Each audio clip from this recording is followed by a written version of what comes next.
Olá, você chegou ao canal Engenharia Carga Rápida, que procura te ajudar a você adquirir todo o conhecimento e competência para o mercado de trabalho e na conclusão do seu curso de engenharia. Vem comigo! E eu sou a professora Valéria Moreno. Você poderá entrar em contato com o canal Engenharia Carga Rápida através do e-mail profa.valeria.moreno@gmail.com, solicitando as suas aulas ou até mesmo com dúvidas através para o Carga Rápida Responde. Hoje nós trataremos da aula tema Dimensionamento da potência de uma bomba, da disciplina Projetos Hidráulicos. Não esqueça de deixar o seu comentário, eu gostei, eu curti, e de se inscrever no canal Engenharia Carga Rápida. Lembrando, todas as sextas-feiras temos aulas novas no Engenharia Carga Rápida. E às segundas-feiras temos o Carga Rápida Responde, respondendo a sua dúvida enviada através do e-mail profa.valeria.moreno@gmail.com. Tratando de bombas hidráulicas, temos um tipo chamado bombas de deslocamento positivo ou então bombas hidrostáticas. Esse tipo de bomba é muito utilizada em sistemas óleo-hidráulicos, que trabalham com óleo, para acionar cilindros, como no nosso esquema aqui mostrado, no nosso esquema óleo hidráulico mostrado, de máquinas injetoras, de prensas. Então, é muito utilizado para bombear o óleo, por exemplo, essa bomba de engrenagens, para o circuito.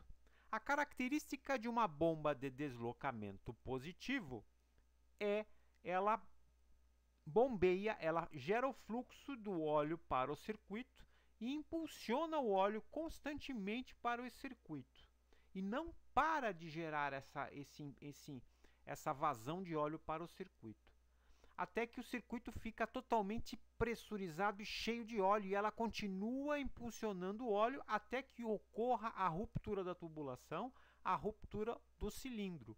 Para evitar isso, os circuitos óleo hidráulico obrigatoriamente necessitam de válvulas de alívio, ou, academicamente falando, válvulas limitadoras de pressão, para evitar uma ruptura da bomba, da tubulação ou de uma válvula. Outro tipo de bomba de deslocamento positivo, muito utilizada, aqui então a sucção e a saída da bomba de engrenagens. Outro tipo de bomba também utilizada é a bomba de palhetas, também uma bomba de deslocamento positivo, onde existe o ponto de sucção e as palhetas deslocam o óleo para a saída da bomba. As bombas de deslocamento positivo apresentam um gráfico de ΔP, de pressão em relação à vazão constante. Ou seja, não importa qual seja o ΔP, qual é a pressão necessária para mover o atuador, o cilindro ou qualquer outro atuador, a vazão permanece quase que constante. Digo quase que constante porque, se olharmos no detalhe, a cada rotação de uma bomba de engrenagens, por ela ter dentes, existe ali uma ciclagem de pulsos de pressão, ou também na bomba de palhetas existe ciclagem daquele pequeno volume entre uma palheta e outra. Então existe ali uma pulsação de pressão. Se nós olharmos de perto um manômetro do circuito, nós vamos ver o manômetro, o ponteiro do manômetro oscilando um pouco. Outra família de bombas seriam então as bombas de deslocamento não positivos, ou chamadas bombas hidrodinâmicas. São muito utilizadas, conforme o circuito, para o bombeamento de água, ou também para bombeamento de ar. Perceba então nesse nosso circuito hidráulico, onde passa a água, onde se localiza a bomba, acionada por um motor elétrico. Esse tipo de bomba, usualmente, é utilizada uma bomba centrífuga. Por que centrífuga? Porque a água entra pelo bocal de sucção, que vai de encontro axialmente ao eixo de rotação do rotor da bomba. E por centrifugação desse rotor, impulsiona para a saída da bomba. Então a água entra e sai a 90 graus de sua entrada. Essa é a bomba que trataremos hoje no nosso projeto. Mas também temos, aqui mais para curiosidade, as bombas axiais. Ela é semelhante a um ventilador, aliás, todo ventilador de ar é uma bomba axial, onde existe então a entrada e o fluxo se desloca na condição axial ao eixo de rotação. A entrada e a saída é axial, ela flui em sentido axial ao eixo de rotação. A curva característica de uma bomba de deslocamento não positivo, a pressão da bomba sobe em função com a diminuição da vazão. Então, qual é a característica?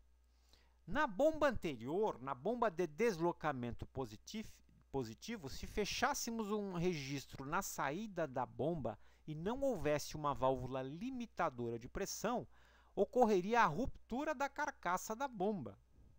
Porém, em uma bomba de água, que é uma bomba de deslocamento não positivo, se tivermos um registro na saída da bomba sem qualquer válvula de alívio, uma válvula limitadora de pressão, a pressão irá subir até a pressão de trabalho e irá parar de subir, sem ocasionar a ruptura da carcaça da bomba.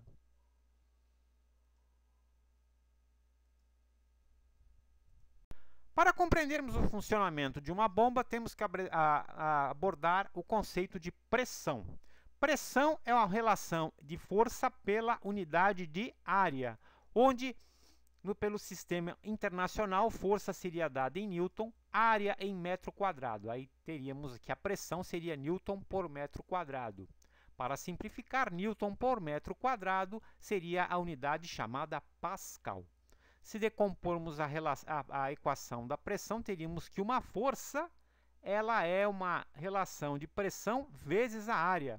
E essa equação, então, explicaria o funcionamento de macacos hidráulicos utilizados em postos de gasolina, onde uma pequena força de um lado de um cilindro gera uma grande força do outro lado de um cilindro. Isso se explica porque a área da pequena força é menor do que a área da segunda força. Perceba que se temos, então, uma força menor, uma área menor, pressão vezes uma área pequena dá uma força pequena. Para a mesma pressão, uma área maior, quando multiplicamos por um número maior, daria uma força maior, um fator multiplicativo maior. Então, a área é um fator multiplicativo para a mesma pressão que gera forças distintas. Lembrando, então, aqui é importantíssimo, abordando pressão em outras unidades, na área industrial, na fábrica, 1 kg força por centímetro quadrado é aproximadamente um bar. Aproximadamente, não é o mesmo que um bar, é aproximadamente. Que também é aproximadamente, não é o mesmo, é muito próximo, de 10 metros de coluna d'água. Então, a pressão em uma tubulação que corresponde lá a 1 kg força por centímetro quadrado seria o mesmo que impulsionar água até 10 metros de altura. Então, guarde bem esta relação, porque ela é muito importante para a leitura de manômetros. Vamos, então, agora abordar o conceito de pressão de recalque. Veja a bomba centrífuga, onde ela possui uma entrada de sucção, que é a sucção da bomba, e no circuito hidráulico, então, apresenta aqui a sucção da bomba, que a água vem do reservatório e é succionada através da bomba. Na saída da bomba, ela, então, encontra singularidades diversas, por exemplo, uma curva, uma válvula gaveta, outras curvas. Cada singularidade gera ali uma dificuldade da água, do fluxo do líquido passar através da tubulação.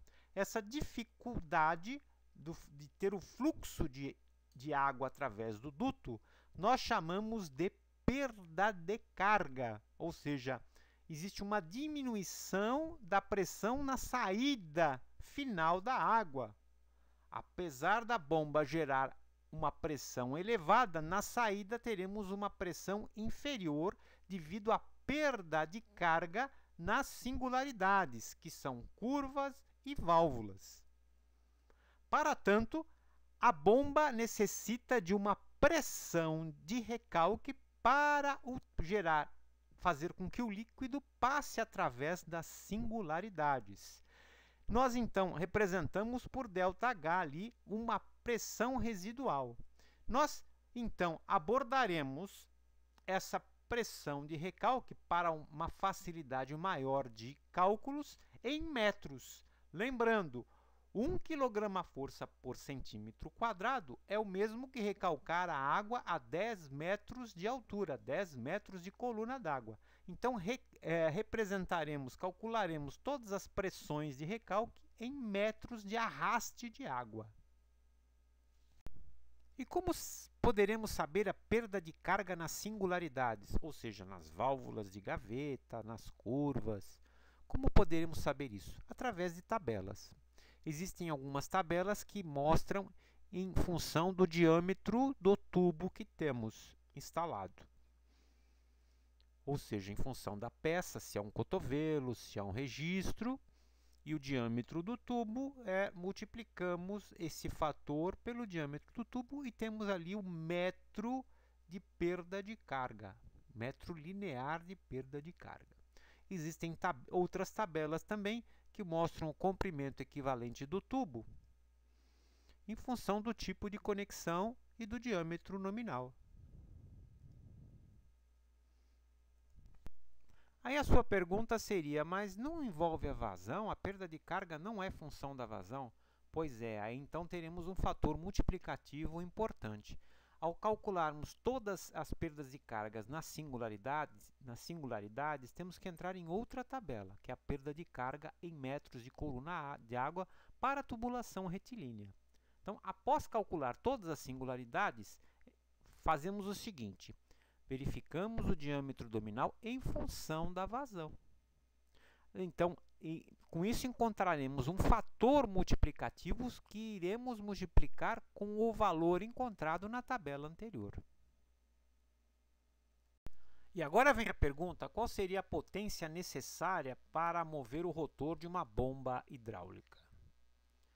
Então, se tivermos um circuito de água, onde existe então um motor acionando a bomba, qual seria a potência desse motor, a potência necessária para esse motor? A potência, então, será dada pela relação do peso específico da água em kg/força por metro cúbico, pela vazão de água que passa por essa bomba em metros cúbicos por segundo e pela altura manométrica de recalque dessa água em metros. Estamos falando, então, que a pressão que vamos trabalhar será dada em metros, em altura manométrica. Veja que interessantíssimo. Isso, então, é dado essa potência para qualquer líquido. Se tivermos um caso específico, então, para tratar dessa potência em cavalos, qual seria o caso específico? Para a água, teríamos que a potência, então, seria a mesma equação, não seria necessário o peso específico, porque como o peso específico da água é 1000 metros cúbicos, o peso específico da água é de 1000 kg/força por metro cúbico, então poderíamos só não utilizar esse fator, utilizássemos como fosse 1 e passarmos a utilizar a vazão em litros por segundo. Simples assim. Então, essa seria a equação para a água, não utilizando o peso específico e utilizando a vazão em litros por segundo. Mas na equação não tratamos do rendimento, vamos falar agora do rendimento da equação anterior, que seria então a folga. A folga, então, o rendimento ali daquela equação seria a potência necessária mais uma pequena folga, por isso que utilizamos ali um rendimento. Veja, ele pode ser dado por essa tabela, onde temos um rendimento até 2 cavalos, a 50%, e acima, por exemplo, de 20 cavalos, 10%.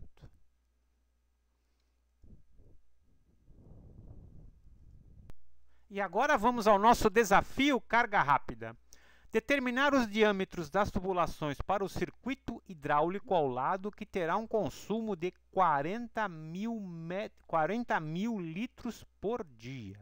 Esses diâmetros, então, seriam os diâmetros de recalque, que é a saída da bomba, e o diâmetro de sucção, que é a entrada da bomba. Vamos resolver isso, então. Para determinar o diâmetro de recalque, temos a seguinte equação. Diâmetro de recalque é igual a 1,3 vezes a raiz quadrada da vazão, que multiplica a raiz à quarta de x, que é o fator de utilização.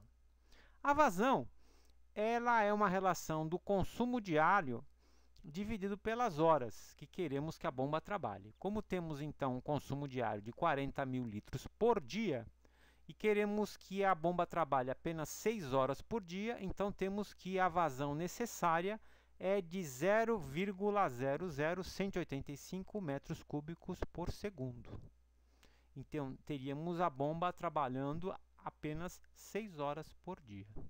Como, então, esse fator x é o fator que a bomba irá trabalhar, temos que x é 6 horas por dia dividido por 24, que é igual a 0,25. Substituindo, então, os valores da vazão e do fator x, temos que o diâmetro de recalque é 1,3 vezes a raiz quadrada da vazão, que é 0,0185, vezes a raiz à quarta de 0,25. Isto dá um diâmetro de recalque de 40 milímetros. Eba, temos lá, não? Diâmetro de recalque, 40 milímetros. E já podemos, então, atribuir o nosso diâmetro de sucção. O diâmetro de sucção é um diâmetro nominal acima do diâmetro de recalque. Utiliza-se um diâmetro acima devido a se desejar uma menor perda de carga, porque perda de carga na sucção poderá ocasionar a separação do ar da água e a cavitação da bomba. Então, o diâmetro de sucção é igual a 50 milímetros. Como o diâmetro de recalque é 40, um diâmetro acima seria 50 milímetros. E agora vamos ao nosso segundo desafio, carga rápida, que seria um complemento do nosso projeto. Determinar a altura manométrica da tubulação de recalque calculada e da tubulação de sucção já calculada. Perceba, a água será recalcada a 25 metros de altura. Temos ali uma pontinha de meio metro para deslocamento da água horizontal. Perceba, resolução disso. Para a altura de recalque, altura manométrica de recalque, recalcaremos a água, então, 25, que é a altura, mais, aí pegamos a relação linear, entre parênteses, 25 mais meio, que é quanto a água se deslocará dentro do tubo. 25 mais meio. Mas consideramos a perda de carga na válvula de retenção, que é o J-hat, mais o J-gave, que é a perda de carga na válvula de gaveta, mais o J-curva, que é a perda de carga na curva. Tudo isso multiplicado pelo fator de altura manométrica linear. Então, por isso que é a perda de carga por metro.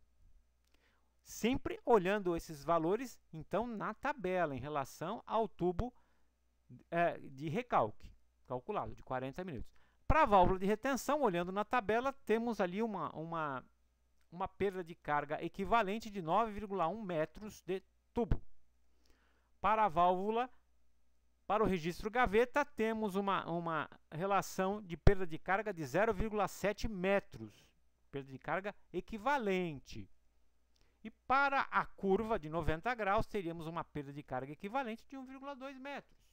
Então, substituindo na nossa equação, não esquecendo de levar em consideração que será multiplicado pelo fator linear da tubulação, também da tabela, temos que a altura manométrica de recalque é 25 mais, que é a altura que será deslocada a água no sentido vertical, mais, aí pegamos o deslocamento linear de tubulação, por isso que está entre parênteses, é o deslocamento linear. 25 mais meio, que é aquela pontinha que vai até a caixa d'água, mais 9,1, que é a perda de carga na válvula de retenção, mais 0,7, que é a perda de carga na válvula de gaveta, e mais 1,2, que é a perda de carga na curva. Tudo isso multiplica 0,062, que foi obtido também na tabela em relação à perda de carga linear. Aqui esse 0,062 já é aquela tabela que leva em consideração a vazão de água. Lembra? Aquela tabela que tem a vazão de água. Então, fazendo essa conta, a altura manométrica de recalque equivale a 27,263 metros de tubo. Para a sucção, não esqueça que teremos que também calcular a tubulação de sucção.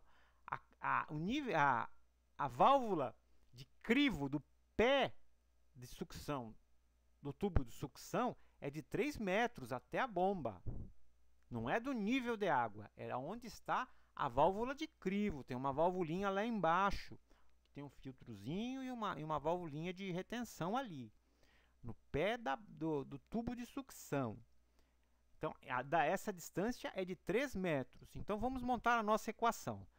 Altura manométrica de sucção, 3 metros, que é o deslocamento vertical, 3. Mas, aí pegamos o deslocamento linear de tubo, por isso que repete, entre parênteses, que agora é o deslocamento linear, 3 mais a perda de carga da válvula do pé de sucção, a válvula de pé, no pé da bomba, mais a curva, mais a perda de carga na curva, pelo fator linear de metro, que aí envolve vazão também, envolve o diâmetro do tubo com a vazão.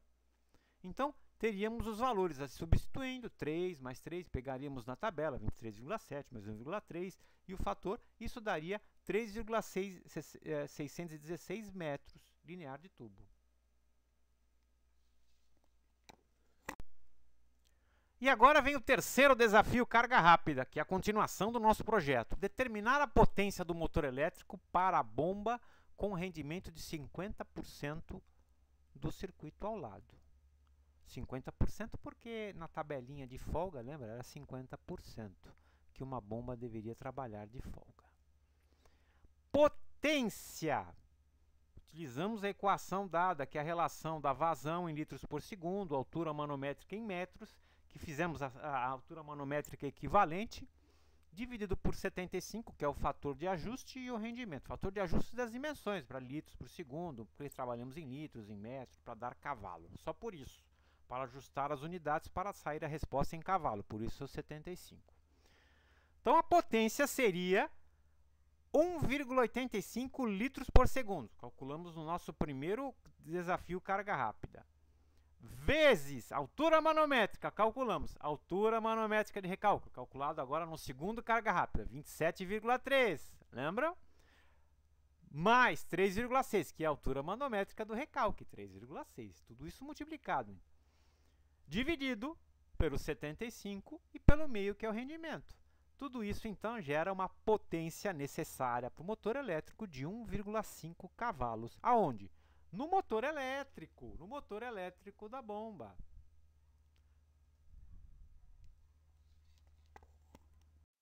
E com isso finalizamos mais uma aula do canal Engenharia Carga Rápida. Você poderá solicitar a sua aula desejada pelo e-mail profa.valeria.moreno@gmail.com e agora poderá também deixar o seu comentário. Eu gostei, eu curti.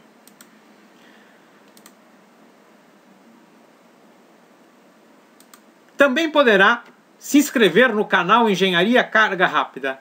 Engenharia Carga Rápida agradece a sua atenção. E agora vem a pergunta: existe alguma coisa mais prazerosa do que assistir o canal Engenharia Carga Rápida no sábado à noite? Não, desconheço. Assista a Carga Rápida aos sábados à noite, às sextas-feiras à noite e compartilhe com a sua avó. Ó, aqui embaixo, ó, você vai dar um like. Não esqueça de deixar a sua opinião ao sair. Você entrou no canal Engenharia Carga Rápida. Ficou bom, né, produção? O quê? Ficou ruim de novo? Ah, produção, não vou fazer de novo. Não vou, chega.